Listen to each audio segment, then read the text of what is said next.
digital marketing that's effectively wasn't a job, was it? That's another thing that I really love about this. That sort of thing made me realise like it doesn't really matter what degree you do. Watching my parents sharing all the work stuff together. He got a job offer today. So I did a placement while I was at uni, a 6-month contract just before I finished, and then do that before I got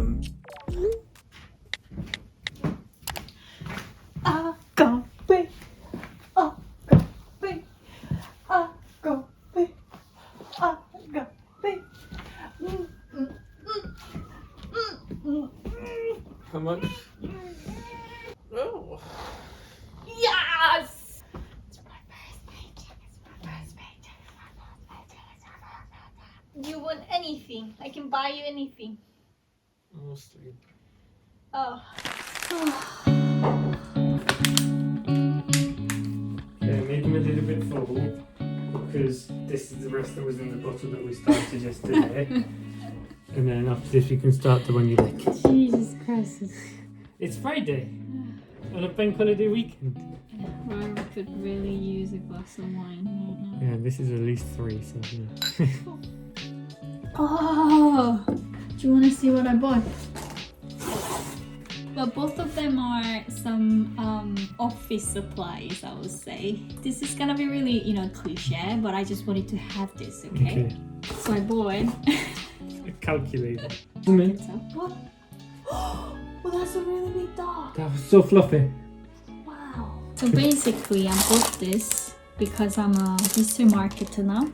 I've realized that I need to do a lot of calculating, especially when I'm doing like budgeting and just calculate stuff. Like I could use my phone, but I just like the physical touch. The sound. I understand. Yeah, you understand? I understand. I don't think this is stupid. I understand this Yeah, one. I'm not Gen Z, I'm a millennial, so I need like old-fashioned.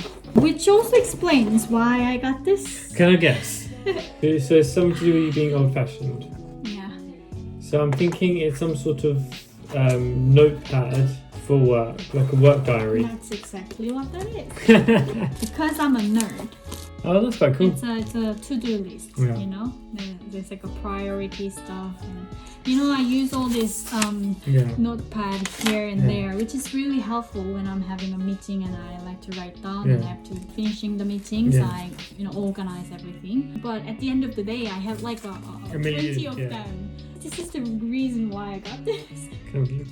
Yeah, it's this calendar. Yeah. I think it's very you, and I'm really happy that I managed to guess it first try. But you know what I actually am waiting for? For you to move out from my office, James. Yeah. You need to go back to your office so I can use all of the desks all by myself. Well, it might happen sooner than you think. Here, like this.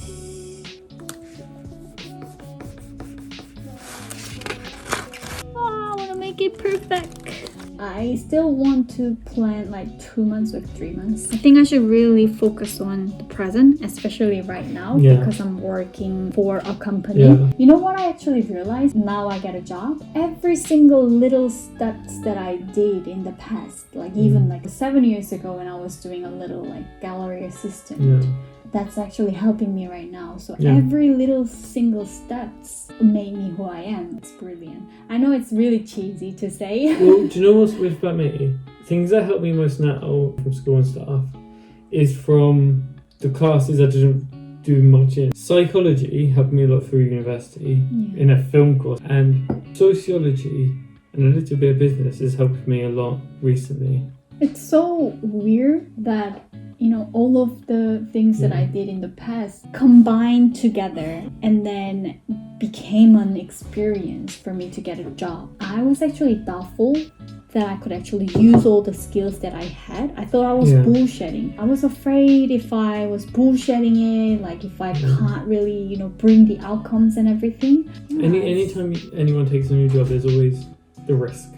The risk of failure. Now that I think, I didn't really appreciate all the little steps that I did in the past because it was unpaid, because it was like student jobs and everything.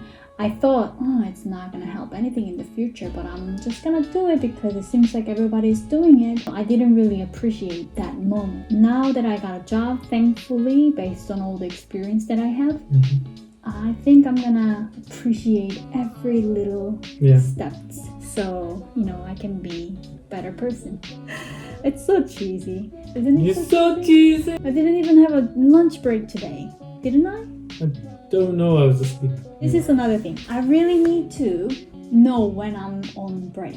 I really need to know when I stop working. See, to be honest, so when I was at Marston, what I did, just because there was a really nice place to walk, whenever I had the chance, I'd just take a walk there for my lunch. But when I was at Redtronic, where I'm at now, I don't tend to take proper lunches. I just eat at my desk. And I don't mind doing that, to be honest, because I get a bit more work done. Yeah. And there's not a lot for me to do over lunch anyway. As long as it's not burning you out, as long as you're fine with it, it doesn't really matter. As long as you have food, it's fine. Today I'm extra tired because I didn't take any break the entire day. I'm okay because I chose to do this. Yeah. But today I feel like, I really need a glass of wine. Yeah. Or, If you don't want to take like a full hour for your lunch, then have a shorter lunch and take small regular breaks. Even just getting up and making stuff for drinking things.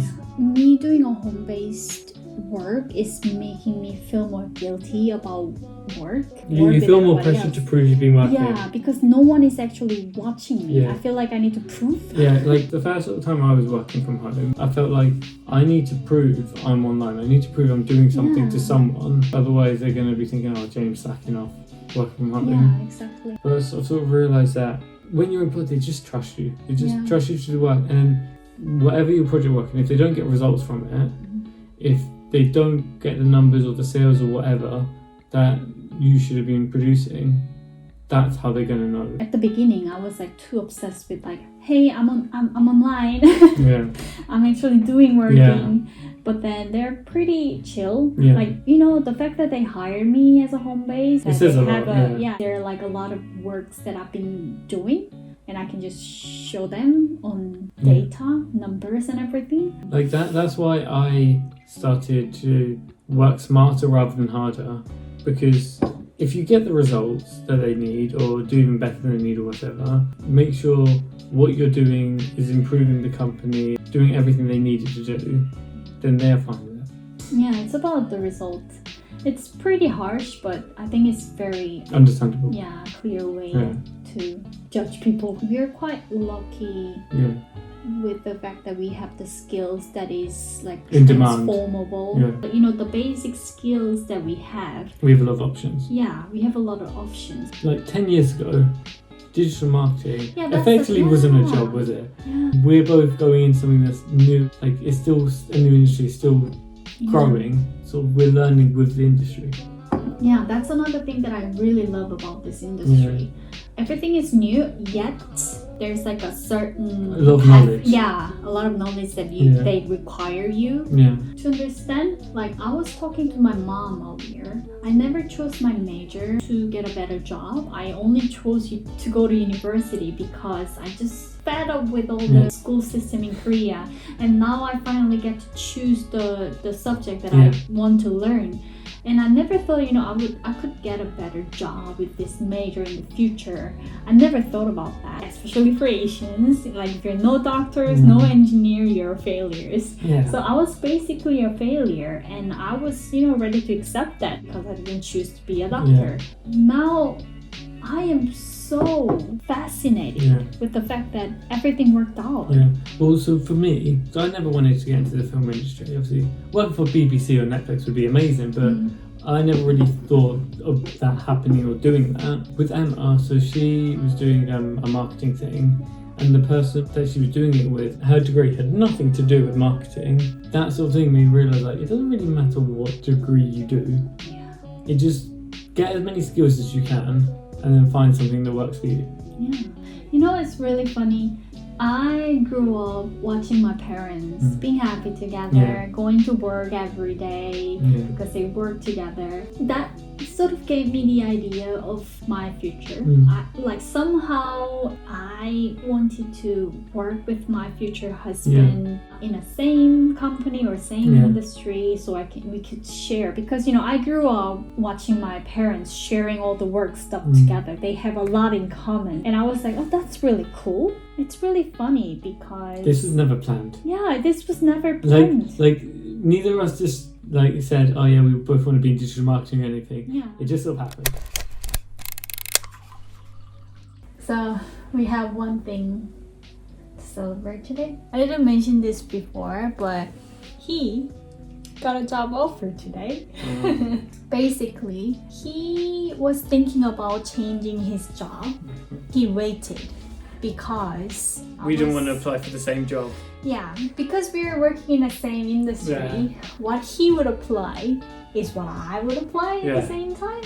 And if we were doing job hunting at the same time, then we would be Fighting each other for a job. yeah. But you know, some companies that didn't reply to you, they did reply to me. Maybe it's the Well, you know, that's only experience. Well, the one experience that I didn't have is the experience with British company. Other than that, I think that we were pretty tight candidates to each other. Yeah, I mean, well, I have more experience, but you had a master's degree. Yeah, and also I was doing YouTube and blog and everything. So I was doing the marketing before you were born. But anyways, he was being really nice, patiently Yeah. waited until I get a job because, you know, you already got a job anyway. So Basically, I don't want to steal your job from you because, you know, I'm a nice guy. but from now, we're gonna fight for the same role in the future. I'm never applying for a job when you're applying for jobs. So there's a few reasons for this. One, because it will make it very awkward. Two, I'll probably lose because you have a master's degree and I don't want to lose. And three, I didn't think of a third point. So there you go. I do really appreciate the Yeah. fact that you Wait. try not to, you know, apply for the job while I was And, doing job yeah, hunting. no step on your toes. So he's gonna take the offer on Tuesday because we're having a really long weekend this week. Congrats! Thank you. I have more than 2 years experience than you within an office.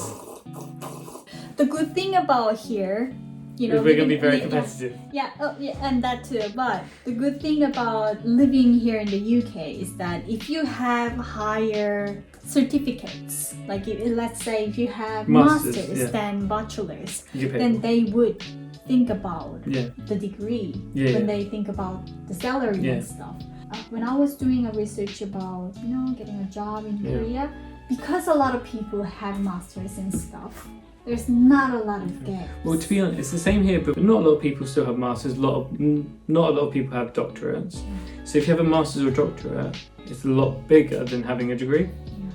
Just because I have a master degrees, I have more notification on LinkedIn. Your top 10 candidates for this job. Basically, it's sort of the equivalent of having Yeah. like a few years of experience or something Yeah. like that. Because I didn't do a master's, I started as doing temporary contracts. Yeah.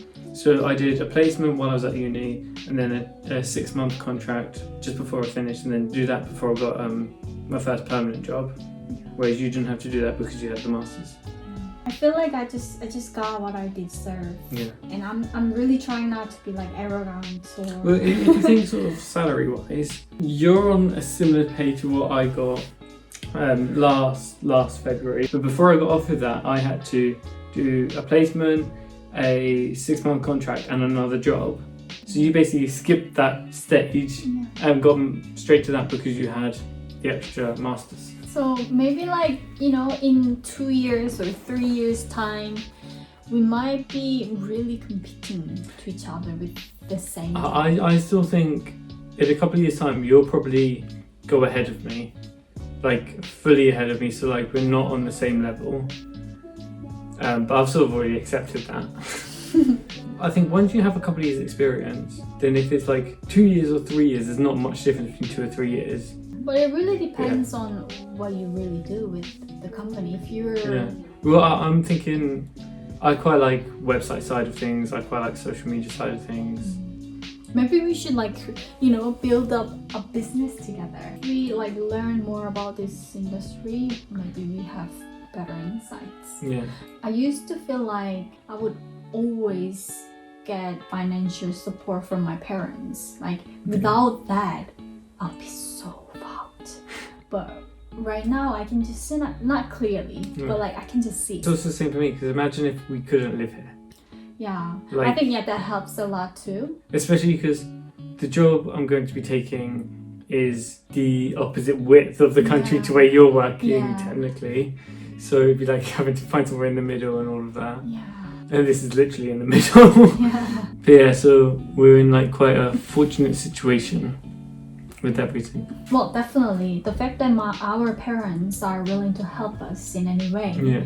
Also gave me that, place to be relaxed and everything. But at the same time, we're not that type of people who would be like, I'm gonna wait until, my trust fund comes and everything. I mean, 7 years ago I was working, or 6 years ago I was working in a McDonald's. Yeah. And then 5 years ago I was working as a cleaner. I'm really surprised with the fact that you have this mindset. I think I have this mindset because I'm like the big sister. I always was the person who took care of all my cousins, my brothers, and everybody else. I understand how I came to this personality. Yeah. But when I first saw you, you're like the youngest person of the family. And I was I'm like, the baby. So I thought there's gonna be so many things that I have to teach. Turns out it's only cleaning, you have to patronise me. Yeah, why? How? This is so weird. I think because I'm very competitive. I always want to just be slightly ahead of people. And once I get ahead of those people, then I want to be slightly ahead of different people. Really want to clear the air. When I first started dating you, I wasn't aware of the fact that he was 19. You dated a teenager. I didn't know that. Back then I was like 25 or something. Yep. I think you're 24. I wasn't aware of it. Yeah. When I first heard your age, I was like, I don't want to raise a kid. I was a 19-year-old that wasn't a 19-year-old. I thought it might be like 22 or 23. Maybe it's Do like. you know what's funny, Soomin? That when we first met, if we went to America, I wouldn't be able to drink. I know. That's why I felt so bad. It's just like, this isn't right. One of your sisters said, she's 25. Yeah. When you Emma said it initially, yeah. Emma, I totally understand that because I felt the same way. So yeah, well, that's one of the things that kind of stopped me pursuing anything with him. But I saw a TikTok recently and it really hit the nail on the head. It's like you have two types of 20-year-olds. The 20-year-old that has their life together, is thinking about buying a house, has a stable job and everything, and the 20-year-old that is going out drinking, still going through university and everything like that. Yeah. And I was obviously the one that was sort of getting my life together a little bit. Yeah, you're basically me in a white person figure. that really surprised me. Like, in the whitest yeah, person. the whitest. I think because I'm nerdy, I never had that immature stage, that reckless immature stage that most people when they're like sort of 19, 20 have. Because I kept planning my future like 10 years in ahead. Mentally I was 10 years ahead. Nerdy people, they come through in the end. We might not be popular at school, but we're good at it. What? These days I'm talking to my really close friends that, you should find the nerdiest people in your class, in your workplace, or not whatever. the nerdiest, but the mediocre ones. I think nerdy people are the most underestimated people in the world. In secondary school, I wasn't nerdy. I was just sort of average. But whatever he is, this type of person is a diamond. You need to go for a guy that's sort of average build. Because if you go for a guy that's too muscly, you're never going to be able to have a takeaway on McDonald's with him. Yeah, that's true. He's going to be like, that's no, true, I can't, I'm on diet. It's really important for him to have a PlayStation time. Yeah. Is because I can just let him play game and do my own thing. Yeah. Like, it's just like so convenient. Like, it's just like a perfect balance. Like, you can talk to your friends, you can go out drinking, you can do whatever you want. Yeah. And I'm happy sitting in front of the TV watching something stupid. Like, he wouldn't get hurt when I say, go over there and be quiet. Quiet time. Like, I need my own time. And he's so happy. I'm like, FIFA, great. And I'm happy because I get to have my free time. So, yeah. To be fair, that's one thing I think we've done well is that because we've been in lockdown for over a year. Like, it's been a year and 2 months? Year and 3 months? Something like that. I don't even know. And we've still managed to have enough alone time despite effectively having a bedroom and then an open plan kitchen and living room. We should really be proud of this Yeah. Like, relationship. if you think of relationship the situation. size of where we live, the fact we're both working from home right now, Yeah. the fact it's been a year and a half and we still managed to not Kill each other. Yeah. Like maybe once or twice you've tried. The first thing that I was really afraid before we moved into each other was, what if we lost our honeymoon stage even before we go on a honeymoon? Do you know what I mean? Yeah. So that was like the biggest fear that I had before.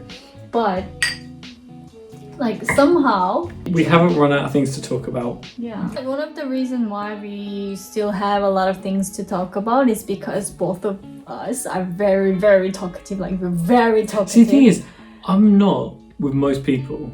But with you, I just chat so much shit. I'm just talkative with everybody else. Like, literally, it's been a year and 2 months when nothing has happened because we've been stuck inside because of a pandemic and we still haven't run out of things to talk about. And then the fact that I'm still looking forward to our life after wedding is a really big thing to me, because that was the biggest fear for me. Like, even now, I finished work at 5 and then we've been talking to each other for 2.5 hours. When we first started dating, I didn't know what would happen. Like genuinely, it was more just sort of, I like this person, but I have no idea what's going to happen. I think I will be forever grateful for my parents to kind of gave me all the confidence and courage to move in with you. They gave me all the courage to do something that I've never done, to do something that, you know, not all Korean people would understand.